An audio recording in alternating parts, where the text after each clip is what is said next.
अहिंसा, अपरिग्रह, अचौरी, 3 महाव्रतों पर हमने विचार किया है। आज चौथा व्रत है अकाम।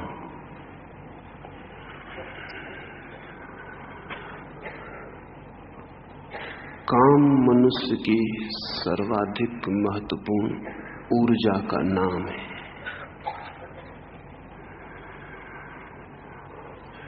जिन 3 व्रतों की हमने बात की, उन सब के आधार में काम की शक्ति ही काम करती है। यदि काम सफल हो जाए तो परिग्रह बन जाता है। यदि काम स्वयं की हीनता से विफल हो जाए तो चोरी बन जाता है। यदि काम दूसरे के कारण से विफल हो जाए तो हिंसा बन जाता है। काम के मार्ग पर, कामना के मार्ग पर, इच्छा के मार्ग पर अगर कोई बाधा बनता हो तो काम हिंसक हो उठता है। अगर कोई बाधा न हो, भीतर की ही क्षमता बाधा बनती हो तो काम चोर हो जाता है। और अगर कोई बाधा न हो, भीतर की कोई अक्षमता न हो और काम सफल हो जाए तो परिग्रह बन जाता है। इस काम को गहरे से समझना जरूरी है। मनुष्य एक ऊर्जा है, एक एनर्जी है। इस जगत में ऊर्जा, एनर्जी के अतिरिक्त और कुछ भी नहीं है। समस्त जीवन एक ऊर्जा है। वे दिन लद गए जब कुछ लोग कहते थे कि पदार्थ है। वे दिन समाप्त हो गए। नीत्शे ने इस सदी के प्रारंभ होते समय में कहा था कि ईश्वर मर गया है, लेकिन ये सदी अभी पूरी नहीं हो पाई। ईश्वर तो नहीं मरा, पदार्थ मर गया है। Matter is dead. मर गया है कहना भी ठीक नहीं है। पदार्थ कभी था ही नहीं, वो हमारा भ्रम था, दिखाई पड़ता था। अब वैज्ञानिक कहते हैं कि पदार्थ सिर्फ सघन हो गई ऊर्जा है, कंडेंस्ड एनर्जी है। पदार्थ जैसी कोई चीज ही जगत में नहीं है। वो जो पत्थर है, इतना कठोर, इतना स्पष्ट, इतना सब्सटेंशियल, वो भी नहीं है। वो भी विद्युत की धाराओं का सघन हो गया रूप है। आज सारा जगत विज्ञान की दृष्टि में ऊर्जा का समूह है, एनर्जी है। धर्म की दृष्टि में सदा से यही था।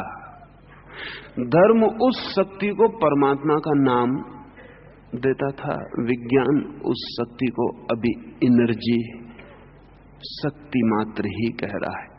थोड़ा विज्ञान और आगे बढ़ेगा तो उसे एक भूल और टूट जाएगी। आज से 50 साल पहले विज्ञान कहता था पदार्थ ही सत्य है। आज विज्ञान कहता है शक्ति ही सत्य है। कल विज्ञान को कहना पड़ेगा कि चेतना ही सत्य है, कॉन्शसनेस ही सत्य है। जैसे विज्ञान को पता चला कि ऊर्जा का सघन रूप पदार्थ है, वैसे ही विज्ञान को आज नहीं कल पता चलेगा कि चेतना का सघन रूप एनर्जी है।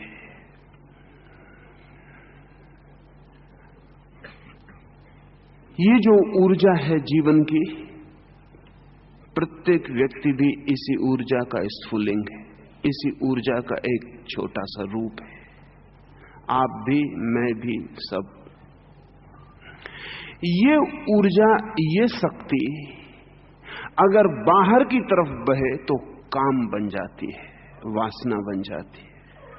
और अगर भीतर की तरफ बहे तो अकाम बन जाती है, आत्मा बन जाती है। जो भेद है वो सिर्फ दिशा का है। काम जब लौट पड़ता है वापस अपनी तरफ, रिटर्निंग होम, वापस घर की तरफ जब कामना लौट पड़ती है तो अकाम बनता है, आत्मा बनती है। और जब काम ऊर्जा बाहर की तरफ बहती रहती है जीवन से, तो धीरे धीरे आदमी क्षीण, निर्बल, निस्तेज होता चला जाता है, और वो उसकी कामना से दुनिया में बहुत सी चीजें पा लेता है, लेकिन अपने को भर पाने से वंचित रह जाता है। जिसे हमें पाना है, शक्ति उसी की तरफ जानी चाहिए। अगर हमें बाहर की वस्तुएं पानी है तो शक्ति को बाहर जाना पड़ेगा, और अगर हमें भीतर की आत्मा पानी है तो शक्ति को भीतर जाना पड़ेगा। ध्यान रहे, काम से मेरा मतलब है बाहर बहती हुई ऊर्जा, अकाम से मतलब है भीतर बहती हुई ऊर्जा। शक्ति के दो ढंग हैं, बाहर की तरफ बहे या भीतर की तरफ बहे।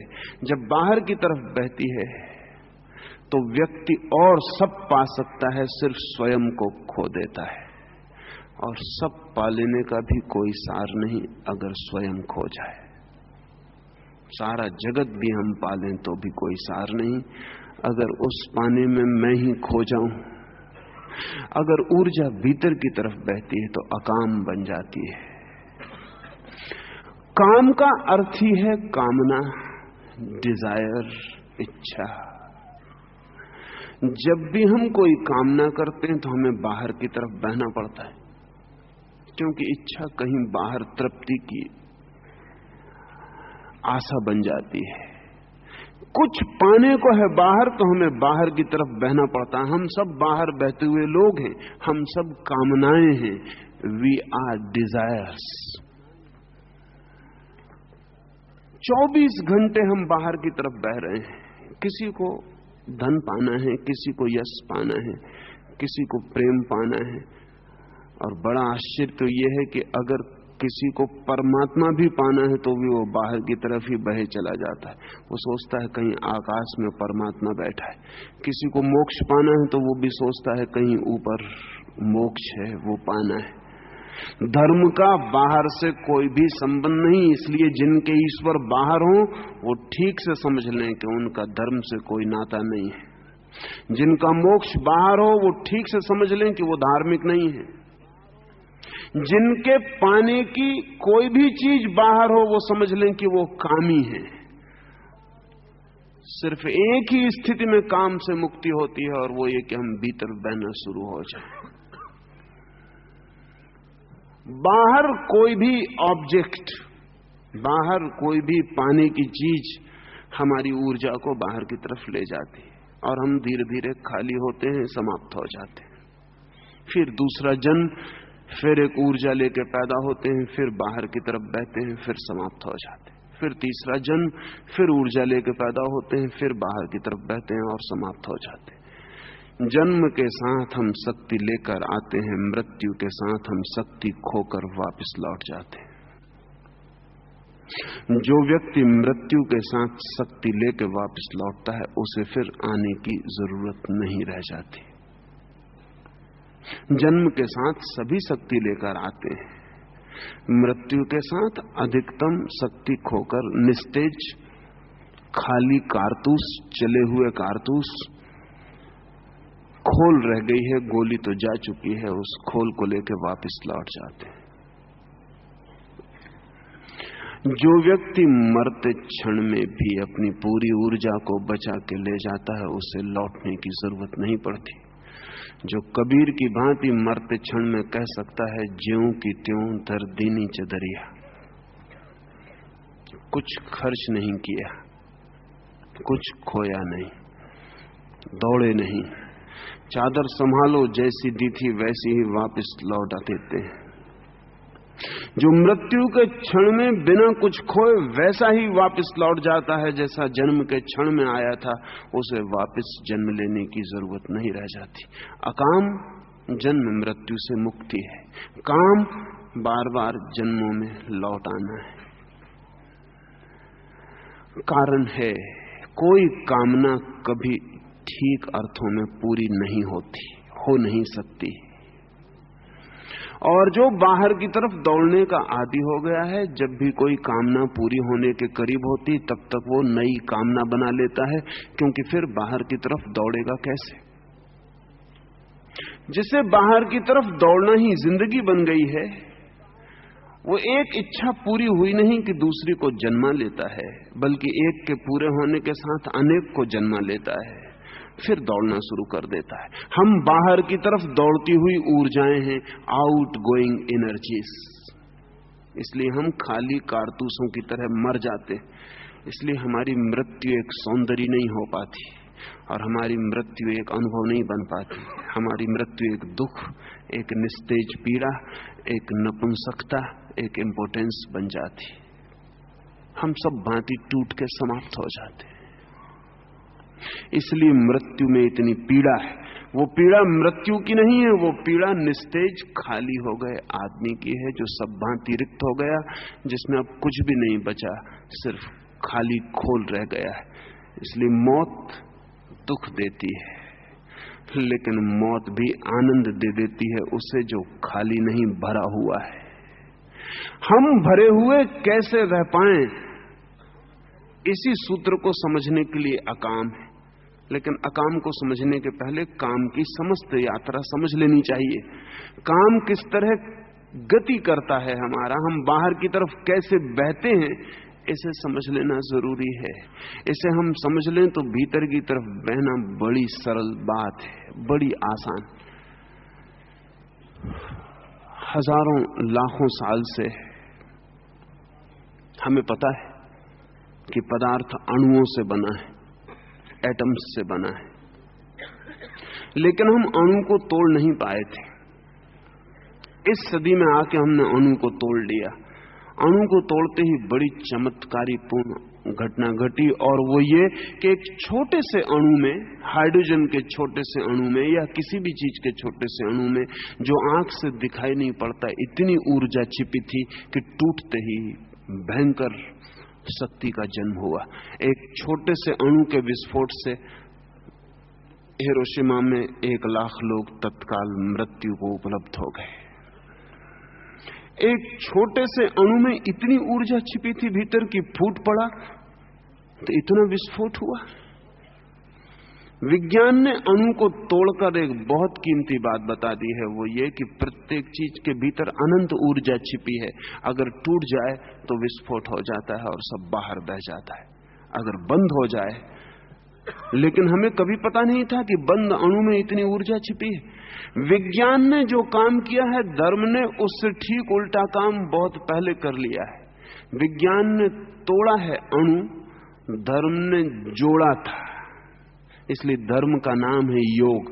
योग का अर्थ है जोड़। मनुष्य की चेतना भी एक अणु है, और उस अणु को अगर हम टूटा हुआ रहने दें तो उसमें से सब बह जाता है, अनंत ऊर्जा बह जाती।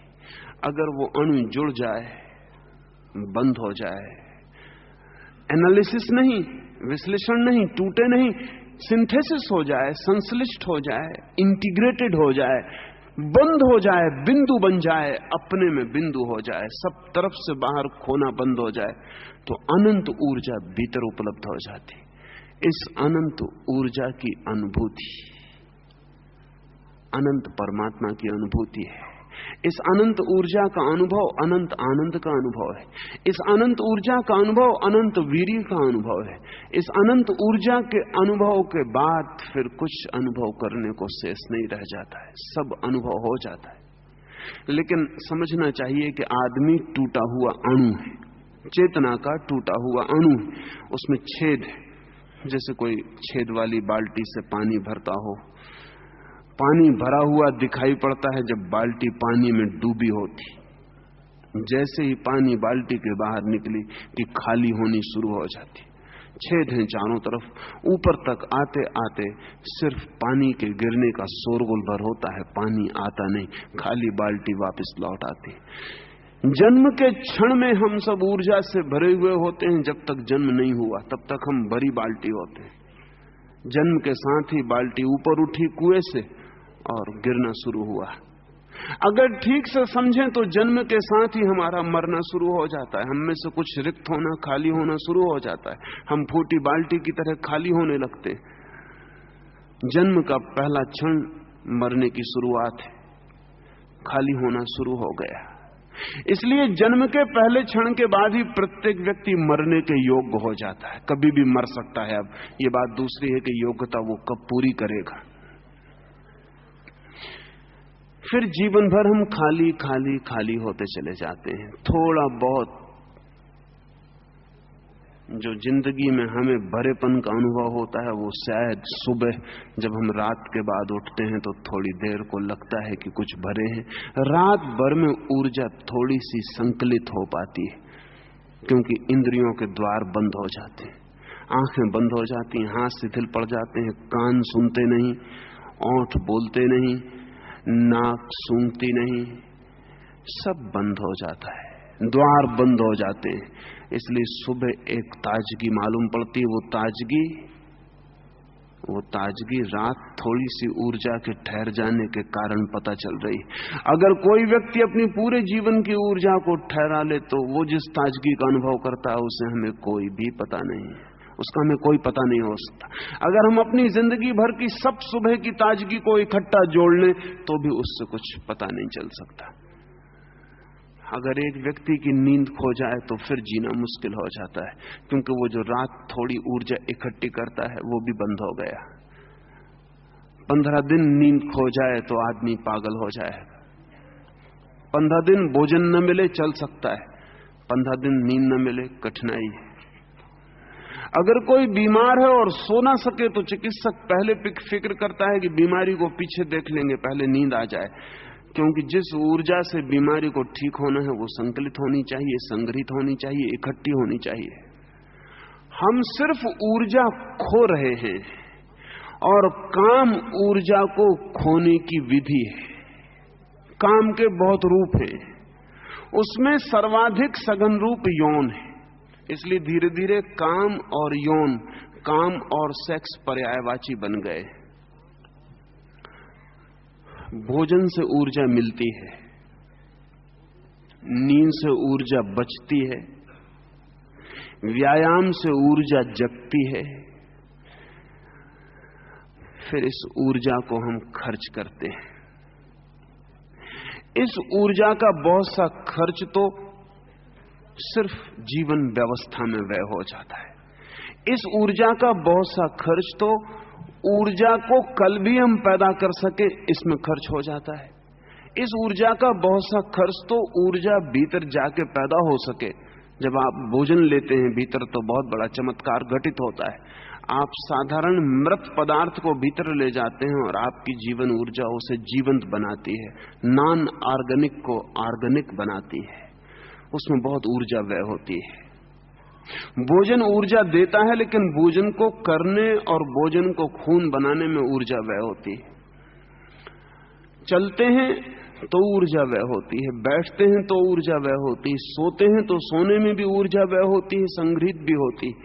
इस सारी प्रक्रिया, जीवन की सारी प्रक्रिया के बाद जो थोड़ी बहुत ऊर्जा आपके पास बचती है, उसका आपने सिवाय काम को यौन में परिवर्तित करने के और कोई उपयोग नहीं किया है। उस ऊर्जा का आप सिर्फ सेक्स में उपयोग करते हैं।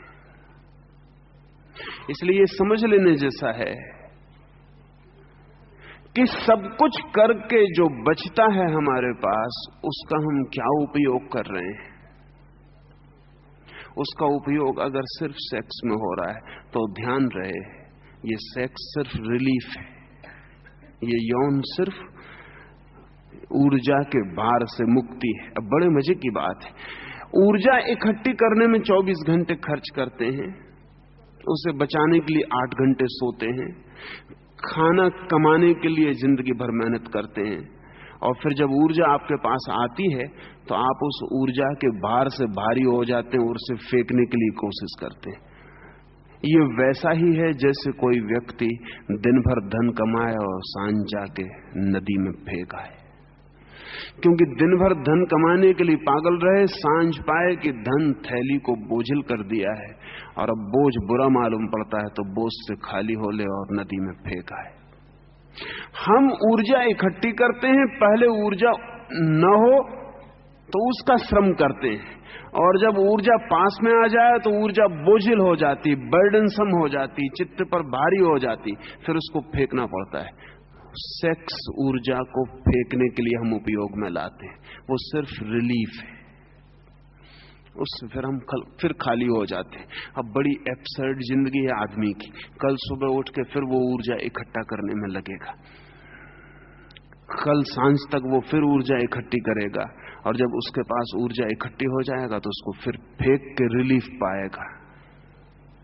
अजीब पागलपन है, इकट्ठा करना फेंकना, इकट्ठा करना फेंकना। अर्थ क्या होगा इस जिंदगी का? प्रयोजन क्या होगा इस जिंदगी में? पाएंगे क्या इस जिंदगी में? लेकिन ये हमें दिखाई नहीं पड़ता। अगर खाना ना मिले तो हम परेशान हैं, खाना मिल जाए तो हम परेशान हैं। अगर शक्ति पास में ना हो तो हम दुर्बल हैं, शक्ति पास में हो जाए तो हम दुर्बल होने को फिर आतुर हैं। आदमी एक एब्सर्डिटी है। जैसा आदमी है वो बिल्कुल ही तर्कहीनता है। जैसा आदमी है उससे जैसे बुद्धि का कोई संबंध नहीं। जैसे कि कोई झरना सिर्फ इसीलिए सरोवर बन रहा हो कि जब बन जाए तो दीवारें टूट के और बह जाए, और जब दीवारें टूट जाएं तो फिर दीवारें बनाई जाएं, फिर झरना भरा जाए, फिर तोड़ा जाए। जिंदगी भर हम इकट्ठा करते और खोते। ये जिंदगी नहीं हो सकती, कहीं भूल हो रही है। ऊर्जा को इकट्ठा करना तो ठीक है, लेकिन खोने के लिए ही इकट्ठा करना बहुत बेमानी, बहुत मीनिंगलेस। अगर कोई आदमी कहे कि मैं इसलिए जन्म लेता हूं कि मर जाऊं, तो हम कहेंगे कि पागल हो। अगर कोई आदमी कहे कि मैं इसीलिए इकट्ठा करता हूं कि खो दूं, तो हम कहेंगे तुम पागल हो। कोई आदमी कहे मैं इसीलिए मकान बनाता हूं कि गिरा दूं, तो हम कहेंगे तुम्हारा दिमाग ठीक नहीं। लेकिन हम सबकी खुद की क्या हालत है? जिंदगी में हम करते क्या हैं, क्या कर रहे हैं? हम जो भी इकट्ठा करते हैं खोने के लिए इकट्ठा करते हैं। लेकिन शायद हमने कभी इस तरह सोचा नहीं कि हम जो भी इकट्ठा करते हैं वो खोने के लिए इकट्ठा करते हैं। इसलिए साधु सन्यासी हमसे उल्टा काम शुरू करते हैं, वो इकट्ठा करना कम कर देते हैं जिसमें कि खोने के लिए मौका न रह जाए। लेकिन उससे कोई फर्क नहीं पड़ता। एक आदमी 2 पैसे कमाता है, सांझ नदी में फेंक आता है। दूसरा आदमी इस डर से कि सांझ नदी में फेंकने से बच सकूं कमाता ही नहीं।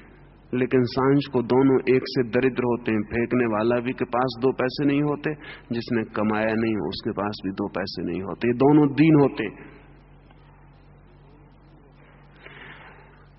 आप जिस जिस ढंग से ऊर्जा कमाते हैं और काम में व्यय कर देते हैं, यौन में व्यय कर देते हैं, सन्यासी डर के ऊर्जा कमाना बंद कर देता, उपवास करता है, खाना कम खाता है, अपने शरीर में इतनी ही शक्ति पैदा करता है जितना रोजमर्रा के काम में आ जाए, अतिरिक्त ना बचे। अतिरिक्त बचे तो वो मुश्किल में पड़ जाएगा, क्योंकि फिर वो आपका ही काम उसको करना पड़ेगा। लेकिन इससे कोई फर्क नहीं पड़ता। आप कमा के खो देते हैं, वो कमाता ही नहीं ताकि खोना ना पड़े, लेकिन इससे कुछ ऊर्जा बचती नहीं। अभी अमेरिका के एक विज्ञानशाला में वे एक प्रयोग कर रहे थे, वो हिंदुस्तान भर के सन्यासियों को ठीक से समझ लेना चाहिए। 30 विद्यार्थियों को 1 महीने तक भूखा रखा गया और ये समझने की कोशिश की गई कि भूख और सेक्स का क्या संबंध है, भूख से और यौन का क्या संबंध है।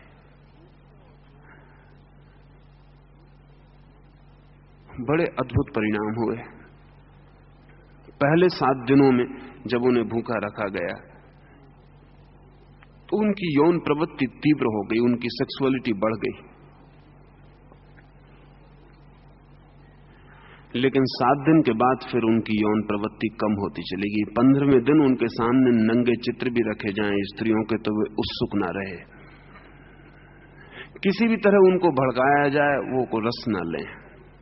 30 दिन पूरे होते होते उन 30 युवकों में किसी तरह की काम वासना नहीं रह गई, किसी तरह का यौन नहीं रह सकता। वे बिल्कुल ठंडे कोल्ड हो गए, फ्रोजन, जम गए बिल्कुल।